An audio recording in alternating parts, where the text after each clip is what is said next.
Masyarul muslimin rahimakumullah. Lalu yang kedua disebutkan oleh Rasulullah sallallahu alaihi wasallam pada khutbahnya adalah menjaga harta saudara kita.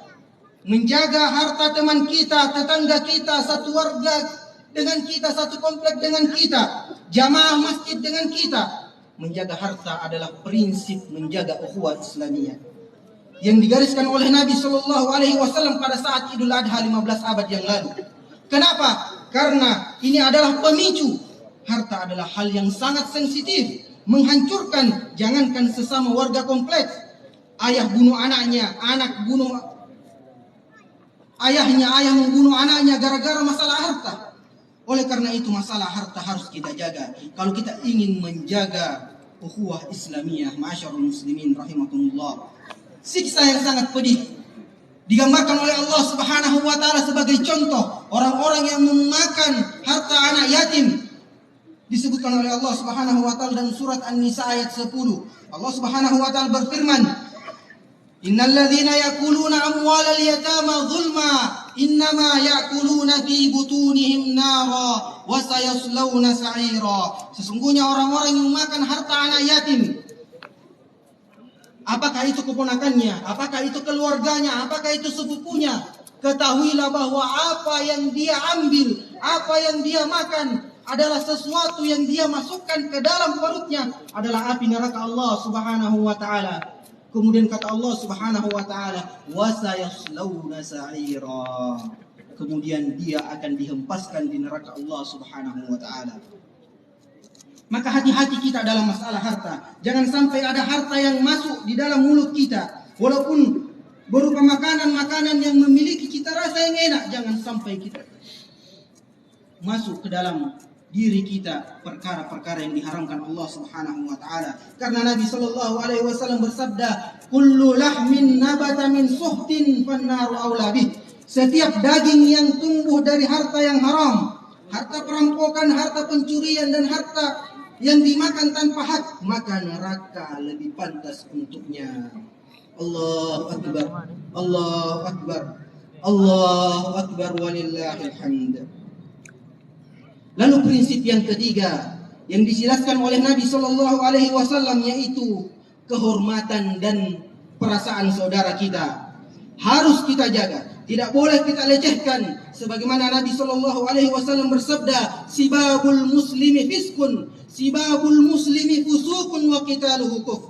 Mencela seorang muslim itu merupakan kefasikan, dosa besar. Mencela seorang muslim adalah dosa besar. Kita tidak boleh menggibahi saudara kita, apalagi memfitnahnya. Kaum muslimin yang dirahmati Allah Subhanahu wa taala, Allah menjelaskan konsep ini dalam surat Al-Hujurat ayat 12. Ya ayyuhalladzina amanu ijtanibu katsiran minadh-dhann. Wahai orang-orang yang beriman, jauhilah prasangka, buruk sangka pada pihak lain, pada orang lain. Yang menghancurkan hubungan itu adalah buruk sangka. Para hadirin yang dirahmati Allah Subhanahu wa taala, ketika sebuah divisi dalam sebuah yayasan sudah buruk sangka kepada seorang bendahara, maka akan pecah itu yayasan. Apabila suami telah buruk sangka dengan istri, istri buruk sangka kepada suami, kita buruk sangka kepada tetangga, tetangga kita buruk sangka kepada kita, maka baik itu masalah dunia ataupun akhirat, maka persaudaraan dalam Islam, ukhuwah dalam agama kita tidak akan terjadi. Jamaah sekalian dirahmati Allah Subhanahu wa taala. Oleh karena itu Allah mengatakan jauhi banyak prasangka. Inna ba'dadh-dhanni itsm. Karena sebagian prasangka itu dosa. Wala tajassasu. Jangan cari kesalahan saudara-saudara kita. Betul. Ketika kita melihat kemungkaran, kita harus rubah dengan tangan kita ketika kita mampu. Betul, ketika kita melihat kemungkaran, kita diperintahkan untuk merubah dengan lisan kita atau paling tidak dengan hati kita. Akan tetapi jangan cari kesalahan-kesalahan saudara kita sehingga kehormatan saudara kita hancur, sehingga aibnya kita bicarakan kepada teman-teman kita. Wala yaktab ba'dukum ba'dha. Dan jangan saling menggibahi di antara kalian. Menggibah, membincarahi aib saudara kita, ini adalah sesuatu yang tidak benar. Karena kalau itu tidak benar, Namanya fitnah, bukan ghibah, dan fitnah lebih parah daripada ghibah. Kemudian Allah Subhanahu wa taala berfirman, ayuhibbu ahadukum ayyakula lahma akhihi maitan fakarihtumu. Apakah kalian senang memakan bangkai saudara kalian yang kalian benci tersebut? Hadirin yang dirahmati Allah Subhanahu wa taala. Tahukah kita bahwa memakan bangkai dalam ayat ini bukan analogi semata-mata. Dalam riwayat Abdullah ibnu Abbas, orang yang suka menggibahi saudaranya dihadirkan oleh Allah Subhanahu wa taala pada hari kiamat. Dan Allah Subhanahu wa taala akan suguhkan daging bangkai manusia, kemudian diperintahkan untuk memakannya sampai habis. Ini diriwayatkan dalam hadis yang sahih, riwayat Abdullah ibnu Abbas. Kemudian diperintahkan untuk menghabisinya. Ketika seseorang menggibahi selama di dunia 2 orang, maka 2 bangkai pada hari kiamat. Ketika 10 orang digibahi pada di dunia, maka 10 bangkai diperintahkan untuk menghabiskan pada hari kiamat. Bagaimana dengan 100? Bagaimana dengan 200? Bagaimana dengan 1000? Maka 1000 bangkai yang diperintahkan oleh Allah Subhanahu wa taala memakannya, dan tidak dipersilahkan untuk tinggal meninggalkannya sampai dia menghabiskannya. Wal iyadu billah.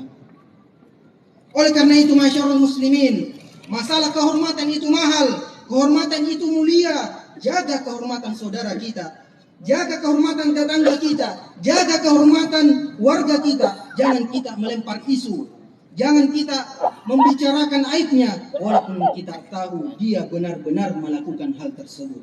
Apa solusinya? Raih tangannya dengan penuh kelembutan, lalu nasihati 4 mata. Tidak ada gunanya kita membicarakan dia di belakang kita. Betul, amar ma'ruf nahi munkar harus tetap dilakukan, akan tetapi kehormatan saudara kita harus juga dijaga. Allahu Akbar, Allahu Akbar, Allahu Akbar, walillahil hamd. Masyarul muslimin yang dirahmati Allah Subhanahu wa taala. Idul Adha tidak bisa dipisahkan dengan ukhuwah Islamiyah. Tidak bisa dipisahkan dengan persaudaraan, persatuan umat Islam. Mungkin ada yang bertanya, kalau begitu bagaimana kita menumbuhkan ukhuwah Islamiyah di tengah-tengah kita? Bagaimana cara menumbuhkan persaudaraan dan persatuan di tengah-tengah kita? Masyarul muslimin, Idul Adha jawabannya. Mari kita lihat ke arah barat saat ini. Mari kita lihat prosesi ibadah saat ini yang sedang dilakukan dan terus-menerus dilakukan, baik kemarin, hari ini, besok dan seterusnya. Apa yang terjadi? Di Masjidil Haram, saudara-saudara kita. Di Arafah, saudara-saudara kita berkumpul. Jamaah Indonesia berkumpul dengan jamaah Australia. Jamaah Indonesia bertemu dengan jamaah yang berasal dari Eropa, dari Brunei, dari Malaysia, tanpa kontak sedikit pun, tanpa janji sedikit pun. Mengapa demikian? Mereka hadir tanpa kontak, kemudian bertemu, bersalaman, bertakbir kepada Allah Subhanahu wa taala, mengagungkan Allah Subhanahu wa taala. Jawabannya karena setiap jamaah haji komitmen dalam taat kepada Allah Subhanahu wa taala.